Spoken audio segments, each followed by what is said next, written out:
Hello, నమస్తే friends. Actually ఏంటంటే నేను మా కుమారన్న మా చారి ఈరోజు టిఫిన్ చేయడానికి పోతున్నాం. పెంబర్తిలో కొత్తగా టిఫిన్ సెంటర్ పడ్డది అన్న, బాగుంది టిఫిన్ అంటే చేద్దామని బయలుదేరినాం. విషయం ఏంటంటే ఈరోజు మార్నింగ్ పూజ చేసుకొని శ్రావణ మాసం కదా అని చెప్పేసి పూజ అయిపోయిన తర్వాత ఆఫీస్కి వెళ్ళి ఇంటికి వచ్చిన తర్వాత మా కుమారన్న ఫోన్ చేసి, తమ్ముడు ఇక్కడికి వెళ్ళి వస్తుందా అని ఫోన్ చేసిండు. అన్న ఈ టైంలో ఎందుకు, 9:30 అవుతుంది టైం అంటే, ఏ రా తమ్ముడు అంటే, నేను చారి మా కుమారన్న అంటే కుమారన్న నేను చారి ఫ్రెండ్స్ మళ్ళీ కొలీగ్స్ అన్నట్టు, మేమంతా ఒకే దగ్గర వర్క్ చేస్తాం. సో ఇక మేము అన్న పిలిచిండే కదా అని చెప్పేసి నేను చారి నా బండి లేకపోతే నన్ను పికప్ చేసుకొని మేమందరం కలిసి పోతున్నాం. మేము యాక్చువల్లీ అందరం జనగాంలో పక్క పక్కన నియర్ బైలో ఉంటాం. సో ఏంటంటే మన యూట్యూబ్ ఛానల్ గురించి చారికి ఎక్స్ప్లెయిన్ చేస్తుంటే చారి అన్న చేయండి అన్న, నేను కూడా సపోర్ట్ చేస్తాను. ఆ రకంగా మేము మంచిగా కొంచెం నేచర్ చూసుకుంటూ నైట్ టైంలో కొంచెం రైడింగ్ బాగుంటుంది అబ్బా ఎట్లయినా సరే. అండ్ ద సేమ్ టైం మా కుమారన్న కూడా మాకు చాలా సపోర్ట్ చేస్తాడు ఏ విషయానికైనా. అందరం కలిసి ఒక ఫ్యామిలీ లాగా ఉంటాం, ఏదైనా కష్టమైన సుఖమైన అంతా కలిసే ఉంటాం. అట్లనే ఆడుతూ పాడుతూ మేము అంతా కలిసి కొంచెం జనగాం మీకు చూపిస్తాను. బాగుంటుంది నైట్ పూట వ్యూస్ అంతా. జనగాంలో ఇది ఇప్పుడిప్పుడే కొంచెం డెవలప్ అవుతున్న సిటీ కానీ పర్లేదు. ఇక్కడ టిఫిన్స్ కూడా బాగుంటాయని కొంచెం టాక్ వెళ్ళింది. అందుకే మేము ఈ చీకటి పూట వెళ్ళడానికి ప్రయత్నం చేస్తున్నాం. అయితే ఇంకో విషయం ఏంటంటే, మొన్న కల్కి సినిమా గురించి మాట్లాడుకున్నాం. కల్కి సినిమా అంత బాగానే ఉంది కానీ దాన్ని అర్థం చేసుకోవడం కొంచెం కష్టమైందన్న అంటే, కొంచెం పురాణాలు బాగా చదవాలి చారి. భగవద్గీత, మహాభారతం, కురుక్షేత్ర యుద్ధం, కొంచెం అర్జునుడు, అభిమన్యుడు ఇట్లాంటి క్యారెక్టర్లు కొంచెం అవగాహన ఉన్న వాళ్ళకు కొంచెం ఎట్లంటే ఒక పండగ లాంటి సినిమాలాగా అనిపిస్తుంది అది. అందుకే మన ఇతిహాసాల మీద ఎటువంటి పట్టు కోల్పోవద్దు, మనం అప్పుడప్పుడు చదువుకుంటూ ఉండాలని చెప్పి ఒక మాట చెప్పినాం. ఇంతలోనే ఇక మేము ఇప్పుడే ఊరు నుంచి అట్లా కొంచెం కొంచెం ముందుకెళ్తూ హైవే ఎక్కేసినాం. హైవే ఎక్కేస్తే ఈ హైవే ఏంటంటే మేము వెళ్ళేది యాక్చువల్గా పెంబర్తి. మేము జనగాం టౌన్లో ఉంటాము. జనగాం టౌన్ కాకుండా మనకేంటంటే బైపాస్ రోడ్ కూడా ఒకటి ఉంటుంది, ఇది లెఫ్ట్ సైడ్ రైట్ సైడ్ చూసుకుంటే అట్లా. సో మేము మొత్తానికి హైవే మీదకి వచ్చేసినాం.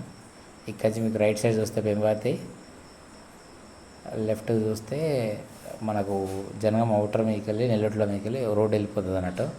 సో మోస్ట్లీ ఏంటంటే నైట్ టైంలో వచ్చే ప్రయాణికులు ఎవరైతే ఉంటారో, అంటే హైదరాబాద్ టు వరంగల్, హైదరాబాద్ టు నల్గొండ వాళ్ళకు జనగాం ఏంటంటే ఒక సెంటర్ అన్నట్టు. సో పెంబర్తి సిటీ అనేది మెయిన్ రోడ్డు మీద ఉండడం వల్ల కొంచెం టిఫిన్స్ కానీ, ఎవరైనా లాంగ్ జర్నీ చేసిన వాళ్ళకి కొంచెం టీ బ్రేక్ తీసుకోవడానికి కానీ, కొద్దిసేపు రెస్ట్ తీసుకోవడానికి కానీ కొంచెం అన్ని రకాలుగా అనువుగా ఉంటుంది. సో చాలామంది ఇక్కడ కొంచెం స్టే చేసి లైట్గా టిఫిన్ చేయడం అట్లా ఇట్లా చూసుకొని వెళ్తుంటున్నట్టు. కాబట్టి కొంచెం రోడ్డు కొత్త రోడ్డు కాబట్టి కొంచెం జాగ్రత్తగా ఉండాలి ఫ్రెండ్స్. రాత్రిపూట పోయేటప్పుడు హెల్మెట్ తప్పకుండా వాడాలి. హెల్మెట్ లేకుండా ప్రయాణం చేయొద్దు. ఎందుకంటే మనం చిన్నపాటి దూరాన్ని కూడా హెల్మెట్ను వదిలేస్తే అది కొంచెం మన కుటుంబం మన మీద ఆధారపడ్డప్పుడు దాని తగ్గట్టుగా మనం ప్రవర్తించడం చాలా ఉత్తమం అని నా ఉద్దేశం. సో అట్లా అన్నట్టు. పెంబర్తి ఇంకోటి ఏంటంటే, పెంబర్తిలో నగిషి శిల్పకళ అని ఉంటుంది అన్నట్టు. అంటే ఇత్తడి, రాగి, రాతండి వాటి మీద మంచిగా నెమలి పించాలు, గిన్నెలు, ఒక అంటే సాంప్రదాయకమైన యాంటిక్స్ అంటారు కదా, ఐడియల్స్ అంటారు, దేవునికి సంబంధించి పంచలోహాలు అట్లాంటివన్నీ చాలా బాగా అక్కడే తయారు చేస్తారు, అక్కడే దొరుకుతాయి. అంటే ఇత్తడి లందగోళాలు. సో పెంబర్తిలో చూడాల్సినవి కూడా చాలా ఉంటాయన్నట్టు. లాస్ట్ ఇయర్ ఇక్కడ ఏంటంటే ఉత్తమ గ్రామం కింద కూడా అవార్డు ఇచ్చారు. ఇది సెంట్రల్ నుంచి వచ్చింది.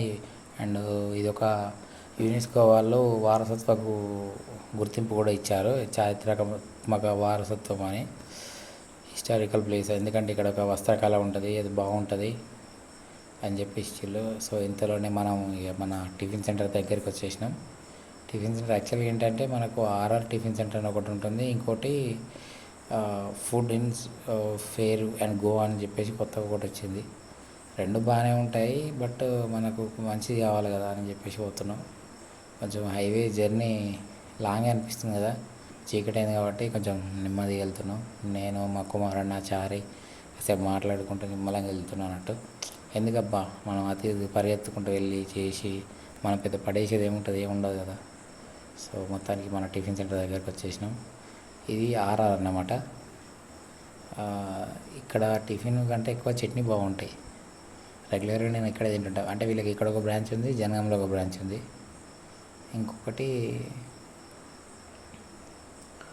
ఇది ఒకటి ఉంది చూసిల్లా, స్లైడర్ ఫుడ్ కోర్ట్ అని. ఇక్కడ కొంచెం టిఫిన్ చాలా బాగుంటాయి. అసలు చాలా రష్ ఉంటుంది ఇప్పటికీ. చాలా అంటే చాలామంది కస్టమర్లు ఉన్నారు. మేము పోయినాం, చెప్పా 3 ప్లేట్ల టిఫిన్ ఆర్డర్ చెప్పినాం. ఆర్డర్ చెప్పగానే మా వాడే షరీఫ్ అన్న అని మాస్టర్ అక్కడ ఒప్పడతాం కదా, దోశలు వేస్తాడు.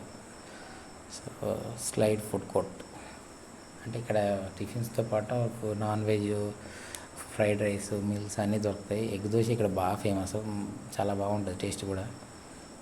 నేను ఇది గతం తిందామనేసి హ్యాండ్ వాష్ చేసుకుంటున్నాం అందరం. దెన్ చూస్తే కొంచెం ఏంటంటే ఇక్కడ ఎగ్ దోశ కాబట్టి యాక్చువల్లీ ఇది శ్రావణ మాసం కాబట్టి మనం నాన్ వెజ్ తినట్లేదు. సో అన్నీ కలిసిపోయి ఉంటాయి అనే భయంతో అన్న ఈ ఒక్కసారికి ఇక్కడ వద్దు, పక్క దాంట్లో తిందాం అని చెప్పేసి మేము అనుకున్నాము. సో షరీఫ్ అన్నతో అదే చెప్పిన, అన్న ఏమనుకోకండి మేము మళ్ళీ వస్తామని చెప్పేసి చలో వచ్చేసినాం. పక్కన ఆర్ఆర్కి వచ్చినాం. ఆర్ఆర్లో మనోడు చెఫ్ ఉన్నాడు. ఏం దోశ ఇస్తారంటే ఆడు పాల దోశ, పన్నీర్ దోశ, ఆనియన్ దోశ, మసాలా దోశ, వాడు ఒక 20 దోశల పేర్లు చెప్పిండు. అయితే ఇక్కడ చట్నీలు బాగుంటాయి టిఫిన్ కంటే ఎక్కువ. సో ఇప్పుడు ఈ దోశలు గీశలు మసాలాలు ఎందుకని వేడి వేడిగా ఒక 3 ప్లేట్ల ఇడ్లీలు 20 అని చెప్పినాం. అన్న సరే అన్న అని చెప్పినాం. సో వెంటనే ఇక మాకు వాళ్ళ ఇంకొక మాస్టర్ వచ్చి మనకు వీడు దోశ వేస్తుంటే ఇలా వీడియో తీసుకుంటున్నా, ఇంకో మాస్టర్ వచ్చిండు. దోశ తర్వాత సాయం మాకు ఇడ్లీ లేరా అంటే వాడు వాళ్ళకెళ్ళి వేడి వేడి ఇడ్లీ తీసి ఒక డబ్బాలో వేసిండు. పెట్టరు నాయన ఆకలి అవుతుంది, అమ్మ నీ తలకాయ పండే మంచిగా బాదం చెట్టు ఆకులు తెచ్చి ఇవి మాత్రం భలే ఉన్నాయండి. ఇక్కడ జనంలో ఎక్కడ దొరికి ఇక్కడ తప్పించి ప్లేట్లలో ఆకులు వేసి పెడతాడు వీడు. ఈ ఆకులు తినడం వల్ల ఒంటికి చాలా మంచిదండి. వీడు దోశ ఇంకా మాడిపోతుంది, దోశ తీయట్లే. ఈలోపు ఇడ్లీలు పెట్టరా సాయం అంటే ఆడు ఇడ్లీలు తీసిండు, ఆ డబ్బాలు వేసిండు. ఆ ఇడ్లీ ఏమో పొగలు కక్కుతుంది. పెట్టరా నాయన దండం పెడతా అంటే అడుగు మాకు ప్లేట్కు 40 రూపాయలు తీసుకున్నాడు, కానీ 6 ఇడ్లీలు పెట్టిండు. టేస్ట్ కోసం మాకు కారపొడి, పల్లీ చట్నీ, అల్లం చట్నీ అన్నీ వేసి ఇచ్చిండు. అన్నీ తీసుకొని పోయినా కూర్చున్నాం. ఫస్ట్ మా కుమారుని వేసుకొని పోయిండు. ఈ తర్వాత ఆడ మాకు చట్నీ గంట సేపు ఆకులు చదివి ప్లేట్లు చదివి పావు గంట వేసిండు వీడు. పెట్టరా సాయం అంటే అప్పుడు చట్నీ వేసి, ఇది ఎంతో గట్టి చట్నీ వేశారు. ఇంకోటి ఏంటంటే అల్లం చట్నీ ఉంటుంది వీళ్ళ దగ్గర, భలే ఉంటుందండి, చాలా టేస్ట్ బాగుంటుంది. దాన్ని నంచుకోవడానికి ఎర్ర కారం, నల్ల కారం 2 ఉంటాయి. ఏదో ఒకటి ఉంటుంది సామి. ఈ కారాలు తక్కువ అంతా ఫస్ట్ టిఫిన్ పెట్టరా అన్న. వాడు చెప్పిందే చెప్పుకుంటూ చదువుకుంటూ ముక్కి మూలిగి ఆఖరికి మాకు ఇప్పుడు ఇడ్లీలు పెడుతుండండి, వేడి ఇడ్లీలు. నాకు ఉదయకు ఆకలి దంచుతుంది, ఉదయకు వీడు చేసే జామకు మండిపోతుంది. ఏం చేస్తాం, తప్పదు. కొన్ని కావాలన్నప్పుడు కొన్ని ఓర్చుకోవాలి. మంచి ఫుడ్ కోసం తప్పదు అనిపించింది ఇంత దూరం ప్రయాణం. సో మా చారి నేను ఇంకేంటి ఇక ట్రై చేసి నీకు రెడీగా ఉన్నాం. ఇక మా వాడు రెడీ అంటుండు. ప్లేస్ చూసుకొని ఫస్ట్ ఇక నెమ్మదిగా కూర్చున్నాం. చలో ఇక స్టార్ట్ చేద్దామని డిసైడ్ అయినాం. మా వాడికి అప్పటికే సగం అయిపోయింది.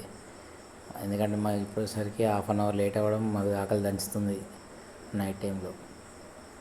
సో నేను కూడా ఒక అల్లం చట్నీతోటి, ఇట్లా పల్లి చట్నీతోటి అలా ఒక్కొక్క ముక్క తీసుకొని నోట్లో వేసి దంచి కొట్టేసిన. ఆ ముక్కను అలా తీసుకొని నోట్లో పెడుతుంటే అసలు నోట్లో నీళ్ళు ఊరుతున్నాయి కదండి చట్నీకి, చాలా బాగుంది. ఎప్పుడన్నా మీరు జనగాం వస్తే ఇక్కడ తప్పకుండా టేస్ట్ చేయండి. RR tiffin centre. చట్నీలు బాగుంటాయండి, టేస్ట్ అదిరిపోతుంది అంతే.